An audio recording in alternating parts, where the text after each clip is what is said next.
The grammar translation method is a method of teaching foreign language derived from the classic, sometimes called traditional, method of teaching ancient Greek and Latin. B. Background. The grammar translation method originated from the practice of teaching Latin. In the early 16th century, Latin was the most widely studied foreign language because of its prominence in government, academic, and business. C. Objective. The main purpose of the grammar translation method is to learn a language in order to read its literature to be benefit from mentally skill and intellectual improvement.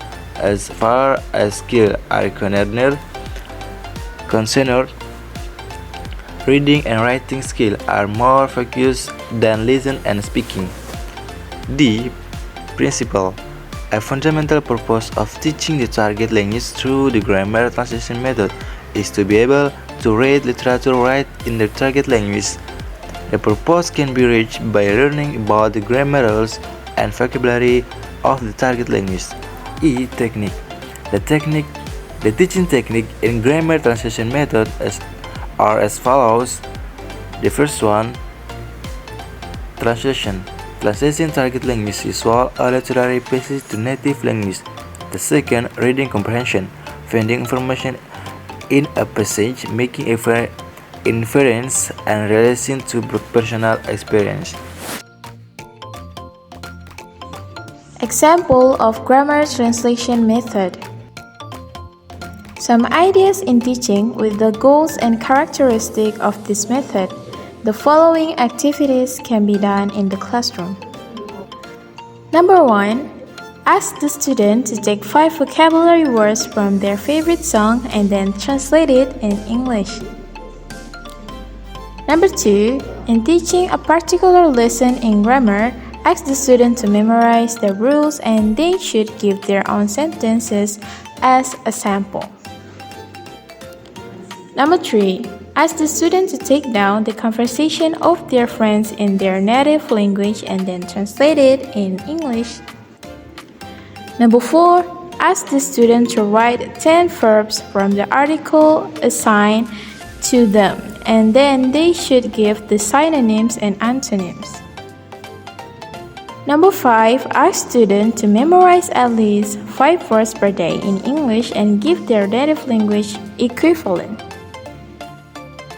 Advantage of grammar translation method. Number 1. This method is useful in this class in which there are a large number of students. Number 2. It helps teachers much to clear the meaning of a word and sentence to the students easily by translating them into their mother tongue. Number 3. This method is very useful for the average and below average students. Translation method. Number 1. No oral work takes place in the classroom. Due to this method, only teacher speaks. Number 2. No speaking in the target language is possible. Number 3. The students don't develop the power of thinking in the target language. They become mentally lazy. Number 4. Students try to do everything by translating.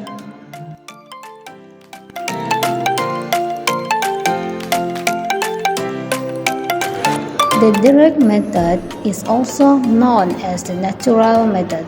It was developed as a reaction to the grammar translation method and is engineered to take the learner into the domain of the target language in the most natural manner. The main objective is to interpret a perfect command of a foreign language. B. Background. The background method was an answer to the justification with the other grammar translation method. There was an attempt to set up conditions that imitate method through acquisition which is why the beginnings of their attempts were called the natural methods.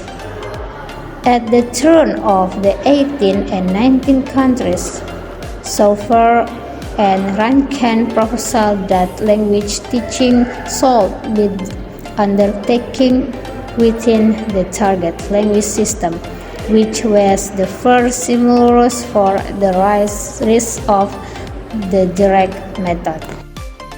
C. Objective. The main objective is to impart a perfect command of a foreign language. The main focus is to make the learner think in the targeted language in the same manner as the learning of his or her mother tongue in the most natural way. D. Principle of direct method. Number 1. Classroom instruction is conducted exclusively in the target language. Number 2. Only everyday vocabulary and sentence are taught during the initial phase. Grammar, reading, and writing are introduced in the intermediate phase. Number 3. Oral communication skills are built up in a carefully graded progression organized around question and answer exchange between teachers and students in a small and intensive class. Number 4. Grammar is taught inductively. Number 5. New teaching points are introduced orally. Number 6. Concrete vocabulary is taught through demonstration, objects, and pictures. Abstract vocabulary is taught by association of ideas. Number 7. Broad speech and listening comprehension is taught. Number 8. Correct pronunciation and grammar are emphasized. Number 9. Students should be speaking approximately 80% of time during the lesson. Number 10.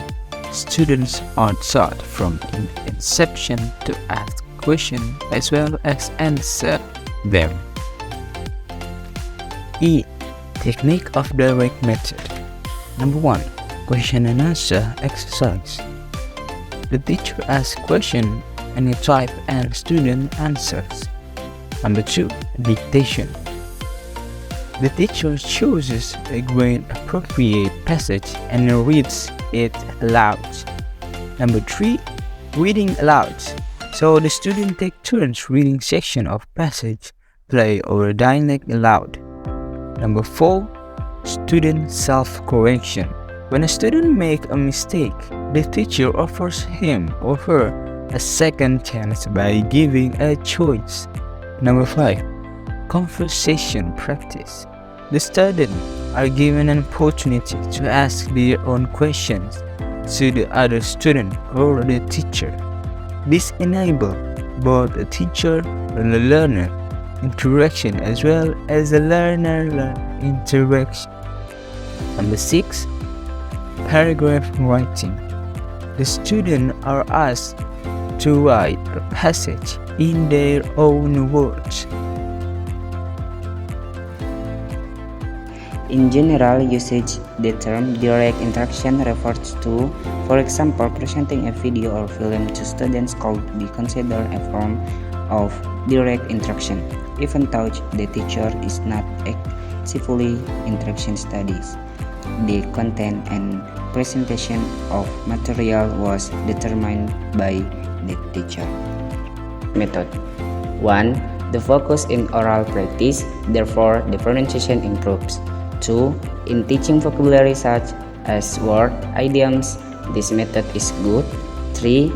It makes the teaching English easier and more pleasant. A teacher uses various images or pictures to illustrate his or her. Disadvantage of direct method. First, owing to overemphasis on oral practice, the other skills, namely reading and writing, are ignored to a great extent. Second, average and below average students, especially from rural background, find difficulty to grasp the thing taught via this method. Third, This is an expensive method, as the teacher is to use some aids for teaching.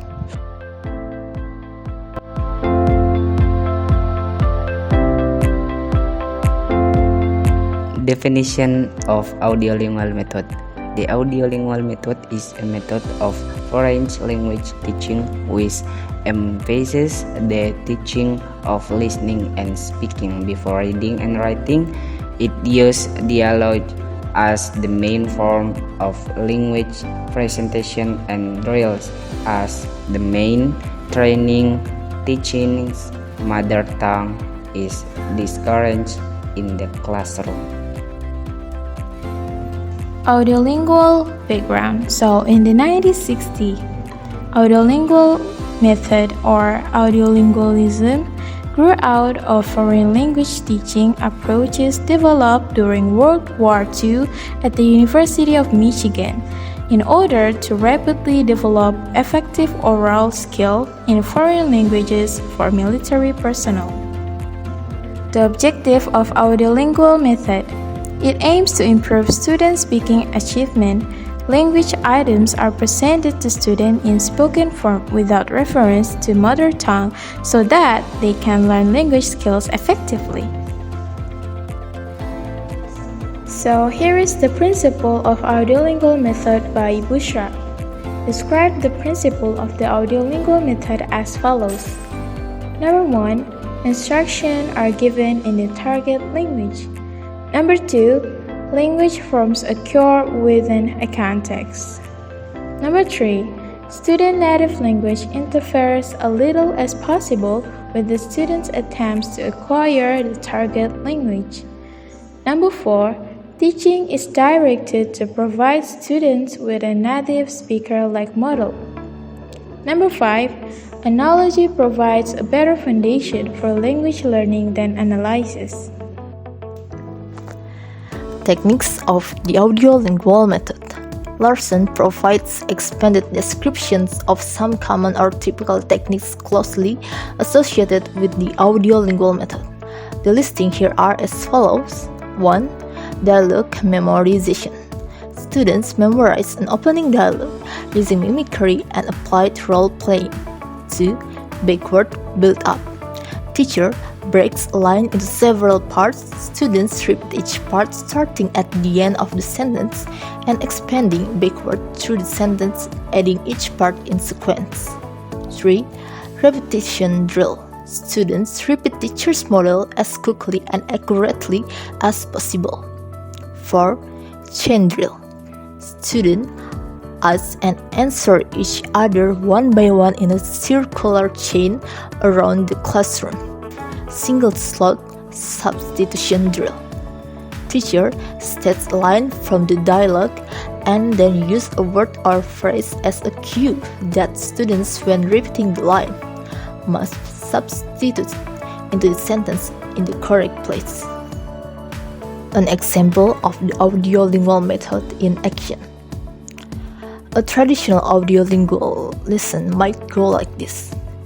The teacher presents a correct model of a structure. The students repeat it. Then the students repeat it again and again and again. The teacher changes one part of the structure and the students repeat. Advantages of audiolingual method. 1. Focus on all 4 skills. The teacher focuses equally on all the 4 skills: reading, listening, writing, and speaking, and teaches them separately. 2. Focus on language laboratory. This method, there is a lot of focus on the language laboratory too, and it is an important teaching aid. 3. No use of mother tongue. Similar to the direct method, there is no use of mother tongue in this method either. 4. Importance of dialogue. This method, dialogue, plays a highly dominant and important role. Disadvantages of audiolingual method. 1. Teacher dominates method. This method is highly teacher dominates as the teacher plays an important role. 2. Meaning in neglected. Sometimes The proper meaning of words and phrase may be neglected in this method. 3. Mechanical method. This method can be a bit mechanical due to memorizations and pattern practice.